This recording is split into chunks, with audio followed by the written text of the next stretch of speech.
So I know there are many federal employees with FSAs and way fewer federal employees with HSAs. Today I'm going to talk about why, for many reasons, HSAs just eat the lunch of most FSAs, some of the key differences, which one you should be using to save some taxes and to pay for your health expenses. That's what we're going to dive into today. Welcome if you are new here. My name is Dallin Hawes. I'm a financial planner, and when I'm not doing these videos, I help clients get the most out of their federal benefits and retire confident. So if you aren't familiar, we're talking about FSAs today and HSAs. Basically, these are two different accounts that can be used to first save taxes, and pay for health expenses. If you want to know exactly how they work, I've got a full in-depth article on them. It's called HSA versus FSA. It's back on my website. I'll put a link below in the description. Go check that out. It'll go into some of the nitty-gritty. I'm not going to go into the nitty-gritty of how they work, but I am going to compare some of the details here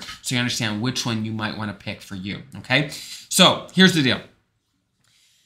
An FSA, generally speaking, if I had to summarize it, is very similar to an HSA, except for there's more restrictions, okay? So first things, let's look at when it comes to an FSA and an HSA, how much you can put into each account changes every year. So if you just Google HSA contribution limit 2023, you can find it, right? I'm not going to put it in this video because it's going to change every year. And I want to make this video that's going to last or be good for some years, okay? But generally speaking, how much you can put into an HSA is often close to double, if not more than double, what you can put into an FSA. So an HSA, you can just put more in, right? Which is nice. You could put more in. Generally speaking, an FSA, right now it's around $3,000-ish, right? In an HSA, you could put more like $3,000, $4,000. If you're single, more closer to $7,000, $8,000 if you are married, okay? So you could put more in an HSA. That's first things first, it is just better.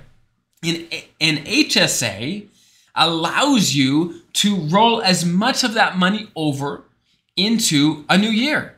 An FSA doesn't. An FSA doesn't allow you to move money. Well, okay, I take that back. It only lets you move a little bit of money over to the new year. There's limits. You have to spend it, or it's basically use or lose. You're able to normally keep some of it over, but not all of it. If there's some you didn't use past the limit, you lose it. In HSA, it's unlimited. If you put a bunch of money in but didn't end up needing it that year, no problem. The money's still there for you. Okay. Next, one of the major advantages of HSAs is that you can invest the money. If you have money that you put in there every year, you don't really have a lot of health expenses, you can invest that money and it can grow tax-free over time, almost like your TSP. I've seen some people come into retirement with a massive HSA, like 100 grand in their HSA, and it's grown over time. So once they move into retirement where they're paying for Medicare premiums, where they've got tons of health expenses, they've got this massive HSA to pay for it.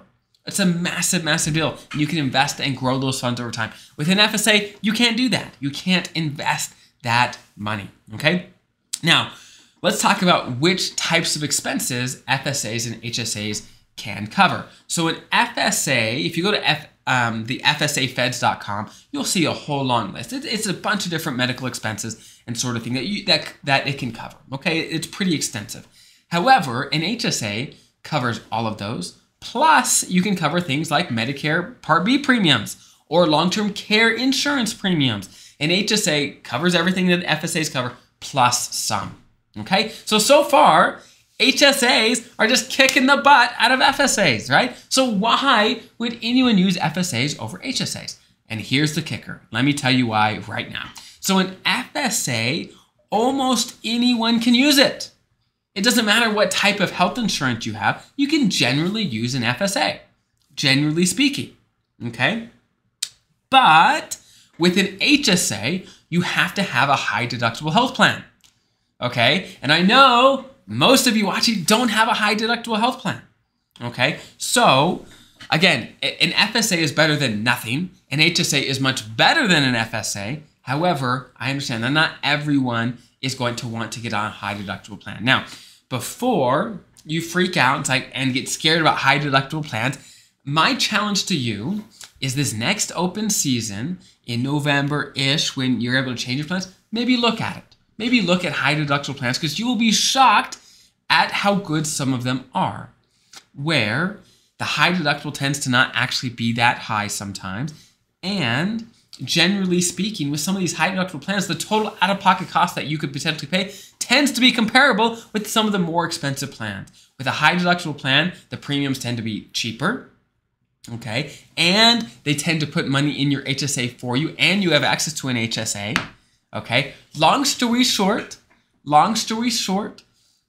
think about the high deductible plan. Now, if you constantly every single year hit your deductible, then you may not want to do a high deductible plan, okay? But I know there's many of you who never hit your deductible. You don't have a lot of expenses, so think about it. That's all I ask you to do. I don't know if it makes sense for you, but think about it, okay? Think about a high deductible plan so that potentially you can access an HSA as well, which again, there's tons of tax benefits. If you want the full in-depth guide of all the benefits of it, I've got an article on my website all about this. Now, let me give you a cheat code. If you go to hawsfederaladvisors.com, there is a little search bar on the top right that if you click that, you can search our entire database of hundreds and hundreds of articles and videos through our website. And there's even in the center of the top menu, there's a way to just find your favorite topics, whether it's the TSP, taxes, FEHB, your pension. You can find your favorite topics and search by topic, and it's going to pull up all your favorite articles